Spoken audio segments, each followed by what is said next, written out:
For most people, the name instantly brings to mind towering skyscrapers, the endless glow of Times Square, and the constant motion of a city that famously never sleeps.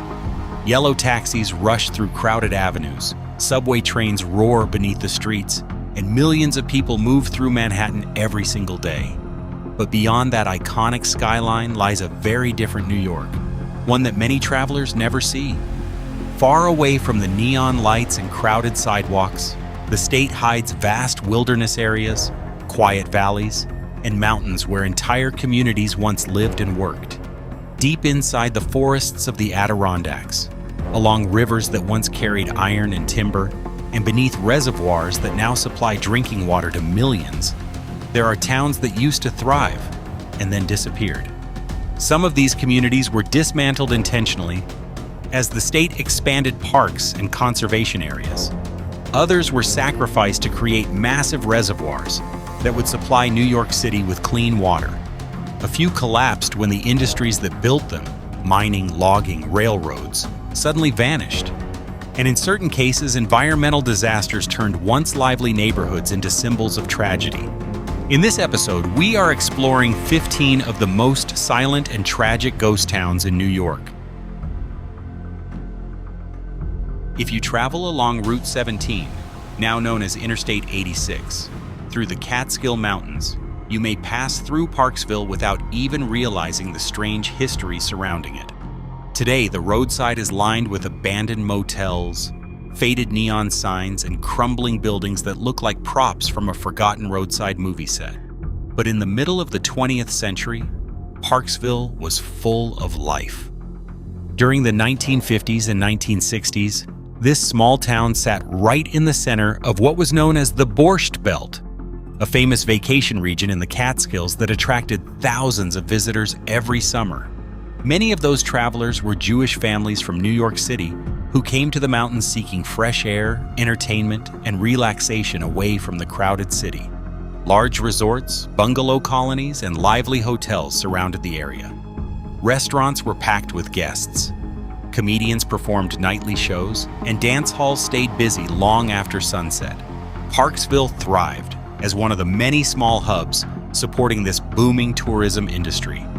But the golden age of the Catskills did not last forever. By the late 20th century, cheaper air travel made it easier for vacationers to fly to Florida or the Caribbean instead of driving a few hours into the mountains. At the same time, changing cultural habits meant younger generations were no longer tied to the same family vacation traditions. Then came the final blow. New highways allowed travelers to speed directly through the region without stopping. Today, many of those buildings still stand, quietly decaying as traffic rushes past. Only a short distance from the modern skyline of Manhattan once stood a quiet mountain village called Doodletown. Hidden deep within the Hudson Highlands, the settlement dated back to the 18th century and had a surprisingly important location during the American Revolutionary War. Because it sat close to the Hudson River, the village was strategically positioned near several military fortifications that protected the waterway from British control. For decades after the war, Doodletown continued to exist as a small but stable rural community. By the 19th century, around 300 people lived there. Residents farmed the rocky land, mined small deposits of iron ore, and worked in industries connected to the nearby Hudson River. Life was quiet but steady. Then the 20th century brought a change that no one expected. As the state of New York began developing Bear Mountain State Park, officials gradually purchased large areas of land surrounding the village. Over time, properties within Doodletown were acquired as well. Families moved away, homes were abandoned, and the once lively settlement slowly emptied. By the 1960s, Doodletown was officially gone. Unlike many ghost towns, its disappearance was not caused by disaster. There was no fire, no epidemic, and no war that destroyed the community. Instead, it simply faded away as the land around it became protected parkland. Today, the forest has almost completely reclaimed the area. There are no street signs or town buildings left behind. Far to the north, deep within the remote wilderness of the Adirondack Mountains lies another ghost town with a very different story.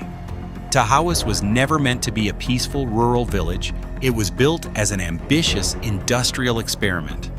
The settlement began in the 1820s when investors discovered iron ore deposits near Mount Marcy, the tallest mountain in New York. A mining operation quickly formed, and a small company town was built to support workers extracting the metal. Living conditions were harsh. Winters in the Adirondacks could be brutally cold, and the remote location made transportation extremely difficult. But the mining company believed the iron deposits would make the effort worthwhile. Unfortunately, the ore turned out to be far lower in quality than expected. Processing it was expensive and inefficient, and the original operation eventually collapsed. For a time, Tahawas seemed destined to become another forgotten mining settlement. Then, in the 20th century, the town experienced a brief second life. This time, the resource attracting attention was titanium. A major mining company reopened operations in the region and rebuilt parts of the community. Workers returned, homes were constructed again, and Tahawas once more became a functioning industrial town hidden deep in the mountains. But history repeated itself. By the 1980s, the titanium mine closed, and the remaining residents left soon after. What remains today are scattered industrial ruins and empty land surrounded by the dense forests of the Adirondacks. Love Canal is not a typical ghost town, but its story represents one of the darkest environmental disasters in American history. In the late 19th century, a developer named William T. Love planned to construct an industrial canal connecting the Niagara River to Lake Ontario. The canal was meant to power factories and create a major transportation route for the growing industrial region. However, the project quickly collapsed due to financial and engineering problems. What remained was an unfinished canal, essentially a long trench carved into the land. For decades, it sat unused. In the 1940s and 1950s, the chemical company Hooker Chemical began using the abandoned canal as a dumping site for industrial waste. More than 20,000 tons of toxic chemicals were buried in steel drums and covered with soil. Eventually, the land was sealed and later sold to the local school board. A school was built on the site, and surrounding land was developed into a residential neighborhood.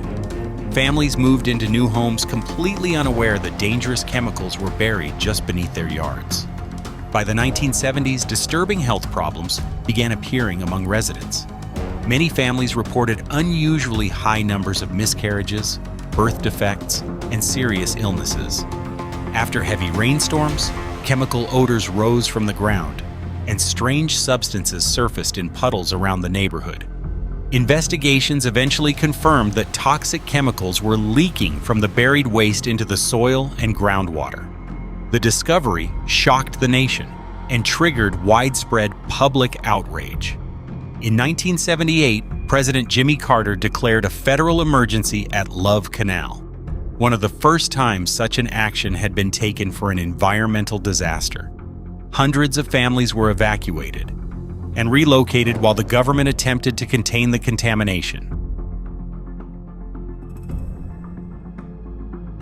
Deep within the forests of the southern Adirondacks once stood a small settlement known as Thurman Station. Like many remote communities in the region, it existed primarily because of the railroad. During the late 19th and early 20th centuries, railroads were essential for transporting timber, goods, and passengers across the rugged landscape of northern New York. Stations like Thurman became small economic hubs, where trains stopped to load supplies and move resources out of the forested mountains.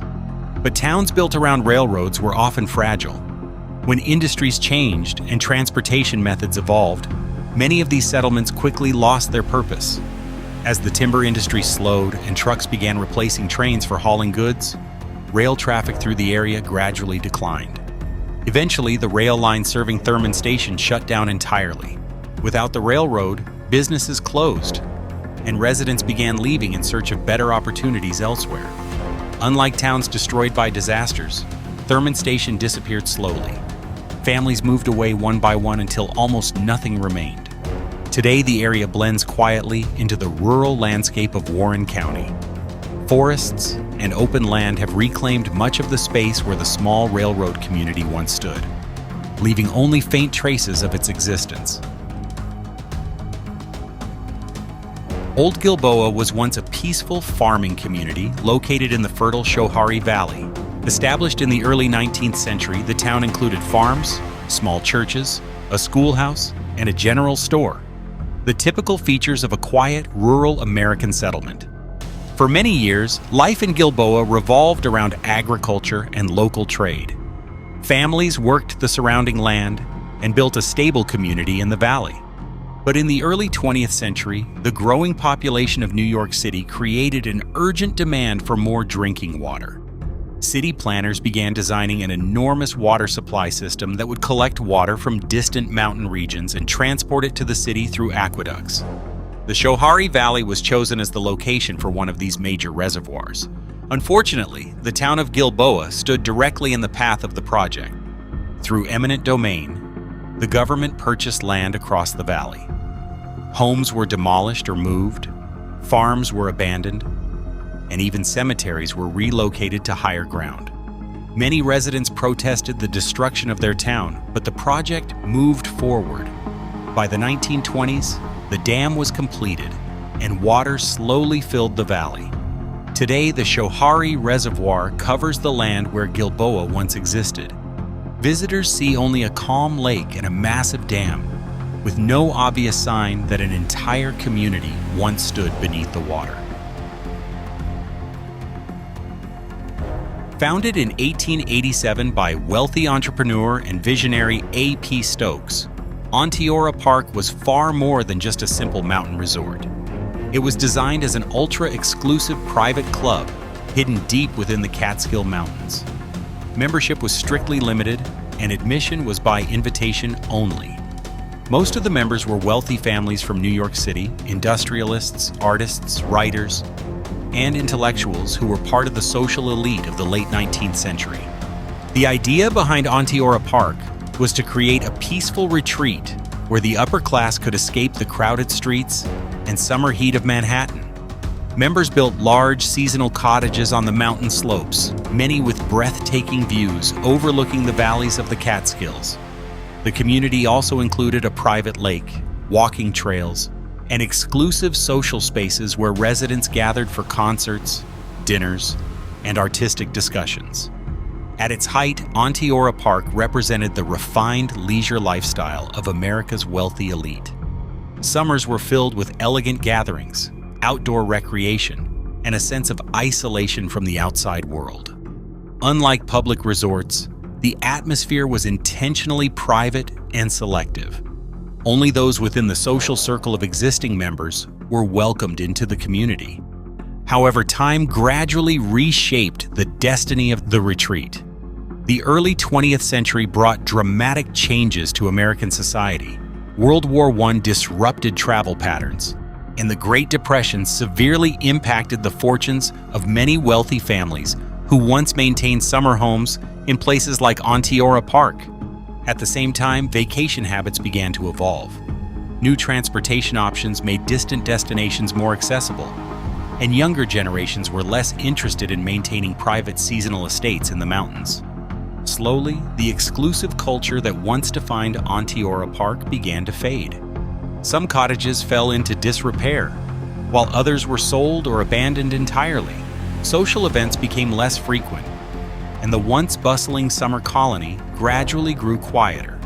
Today, parts of the community still exist, and a number of homes remain inhabited. Yet the atmosphere has changed dramatically. What was once an elite cultural enclave now feels more like a quiet remnant of a bygone era.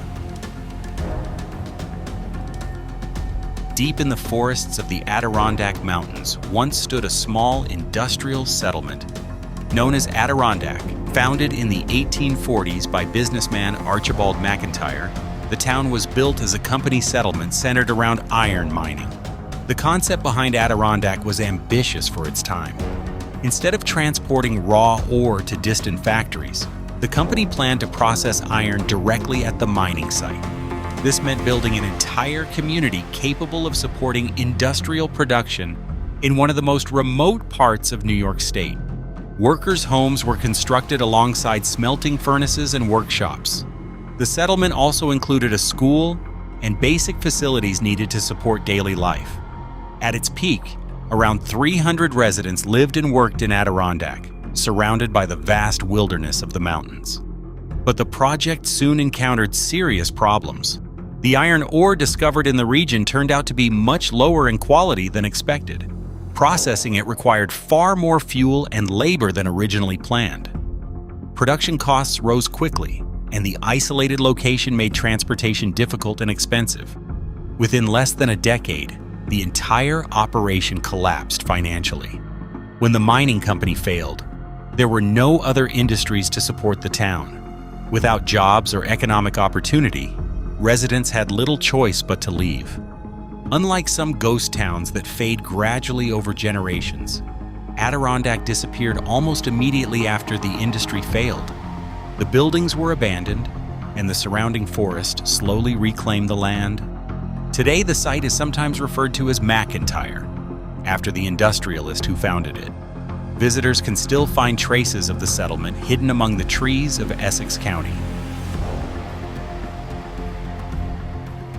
In the early 20th century, the Sacandaga River was both a vital waterway and a dangerous threat to communities across the region. Flooding along the river frequently caused damage to towns downstream, and a devastating flood in 1913 made the problem impossible to ignore. The disaster caused enormous destruction along the Hudson River and convinced state officials that a large-scale solution was necessary. Engineers proposed building a massive dam that would control the flow of the Sacandaga River and prevent future flooding. That plan eventually became the Conklingville Dam. However, constructing such a large dam required flooding an entire valley upstream. The Sacandaga Valley was chosen as the location for the new reservoir. And several communities within the valley, including the village of Conklingville, were forced to relocate. Land was purchased by the state, homes were dismantled or abandoned, and residents moved away as the project moved forward. Entire neighborhoods that had existed for generations were erased in preparation for the flooding. In 1930, construction of the dam was completed. As the gates closed, water slowly began filling the valley, forming what is now known as Great Sacandaga Lake. Roads disappeared beneath the rising water. Churches, houses, and foundations were submerged as the lake expanded across the landscape. Within a short time, the village of Conklingville had vanished completely beneath the surface. Today, Great Sacandaga Lake is a popular destination for recreation. Visitors come to fish, boat, and spend summer weekends along its shoreline. Founded in the late 18th century within the rugged landscapes of the Adirondack Mountains, New Russia began as a modest agricultural settlement. Early settlers were drawn to the region by its natural beauty: rolling hills, winding rivers, and dense forests that stretched for miles across northern New York. On the surface, it seemed like a promising place to build a quiet farming community, but life in the Adirondacks was never easy.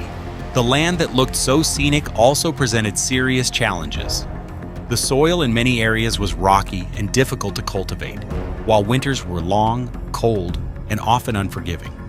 Farmers struggled to produce reliable harvests, and the isolation of the region made transporting goods to larger markets complicated. Throughout the 19th century, a few small industries helped sustain the town. Local sawmills processed timber from nearby forests, and small family-run businesses appeared to support daily life. Even with these additions, however, New Russia remained a remote and relatively quiet community. Unlike many towns across New York that expanded because of railroads or major industries, New Russia never experienced that kind of growth. No large transportation routes connected it to major cities, and no major manufacturing operations moved into the area. As the 20th century began, the gap between New Russia and more prosperous towns became increasingly clear. Younger residents started leaving in search of better opportunities elsewhere. Cities offered steady employment, modern infrastructure, and access to education that rural communities struggled to provide. Gradually, the population of New Russia began to shrink. Schools that once served local families closed as the number of students declined. Small businesses that had operated for decades eventually shut their doors. The sense of a close-knit rural community slowly faded as more residents moved away. Fort Montgomery was established in 1776 during one of the most dangerous periods of the American Revolutionary War. At the time, the Hudson River was one of the most important strategic routes in the colonies. Whoever controlled it could move troops and supplies through the region and potentially divide the rebellious colonies in half. Because of this, American forces built Fort Montgomery high along the cliffs overlooking the Hudson River.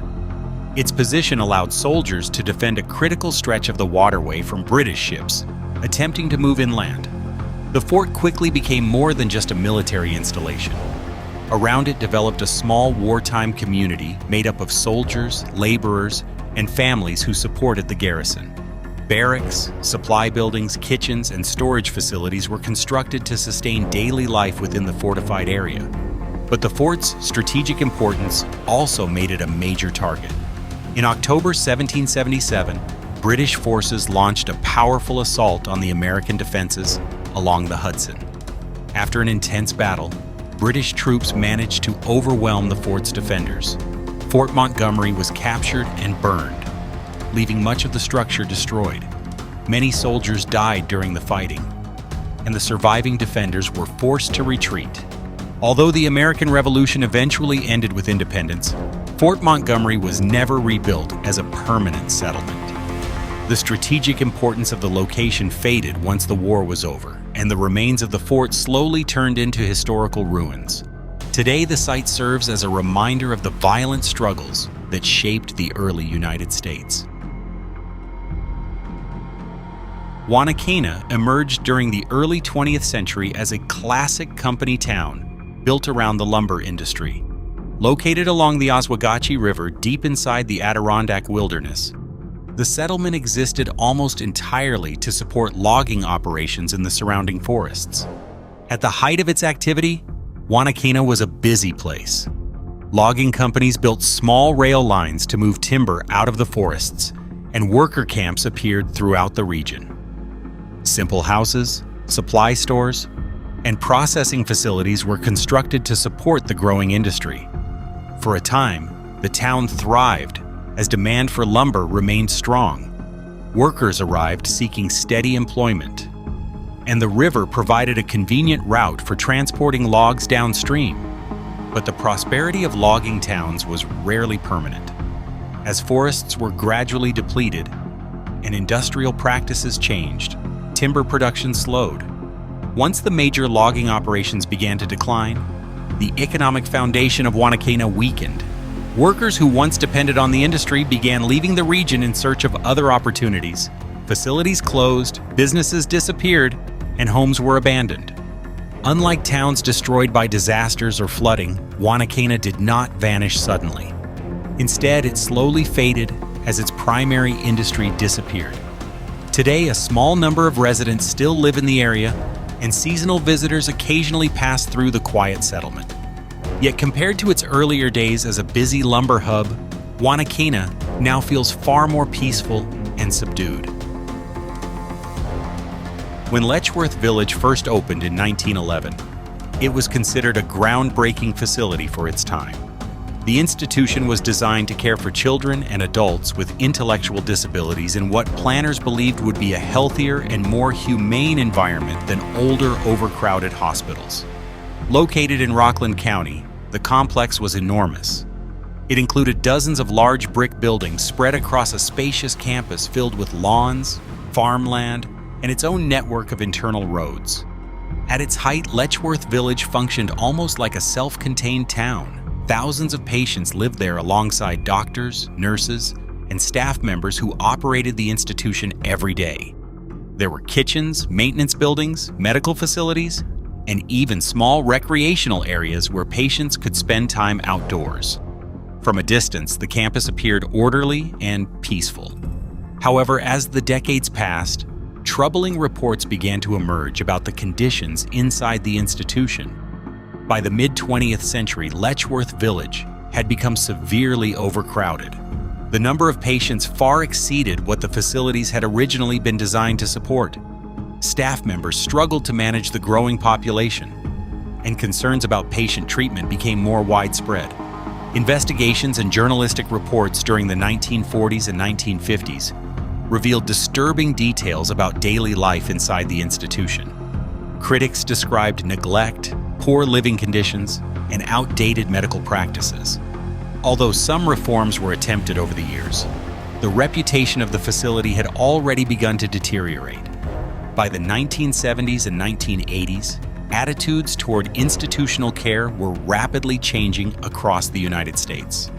New policies encouraged smaller community-based programs rather than large, isolated institutions. As these reforms spread, facilities like Letchworth Village were gradually phased out. In 1996, the institution officially closed its doors. The campus, once filled with thousands of residents and staff, suddenly fell silent. Large red brick buildings remained standing, but their hallways were empty, windows shattered over time, and the interior slowly deteriorated as years passed. Nature gradually began reclaiming the property. Trees grew through cracked pavement, vines climbed the walls, and wildlife moved into spaces that had once been busy hospital wards. Although parts of the property have since been reused for new purposes, many structures remained abandoned for years. Unlike many ghost towns, Old Neversink did not disappear because of economic collapse or disaster. Instead, it vanished because of the growing needs of one of the largest cities in the world. During the early 20th century, New York City's population expanded rapidly. Millions of people depended on the city's infrastructure, and one of the most urgent concerns was securing a reliable supply of clean drinking water. Engineers began designing a massive network of reservoirs throughout the Catskill Mountains to capture and store water that could be transported to the city through aqueduct systems. The Neversink Valley quickly became one of the chosen locations for this project. From a technical perspective, the valley was perfect for building a reservoir. For the residents who lived there, however, the decision meant the end of their community. Thousands of acres of farmland and property were acquired through government purchase, often leaving residents with little choice but to relocate. Homes were demolished or physically moved to higher ground. Farms that had supported families for generations disappeared. Even cemeteries were carefully excavated and relocated before the valley could be flooded. Construction of the dam moved forward during the mid-20th century. By the 1950s, the massive structure was complete, and water slowly began filling the valley. Over time, the town of Neversink vanished beneath the rising reservoir. Today, the Neversink Reservoir stretches quietly across the landscape. To most visitors, it appears to be nothing more than a calm body of water surrounded by forested hills. But beneath the surface lies the land where an entire town once existed.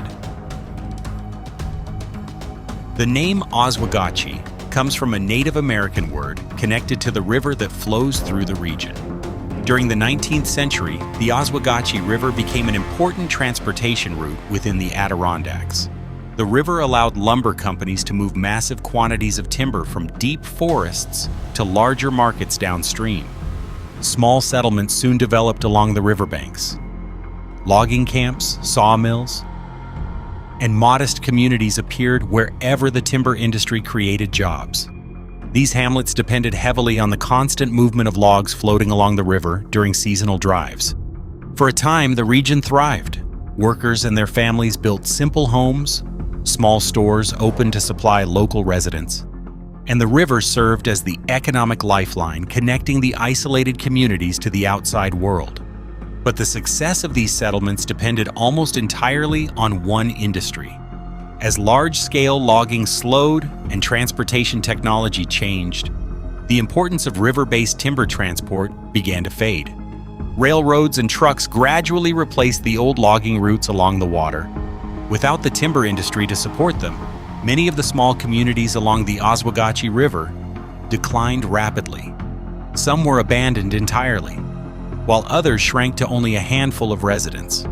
Today, the region still holds scattered traces of its industrial past. Hidden within the forests are old foundations from former buildings, remnants of dams that once controlled the river's flow, and decaying wooden structures slowly collapsing under the weight of time.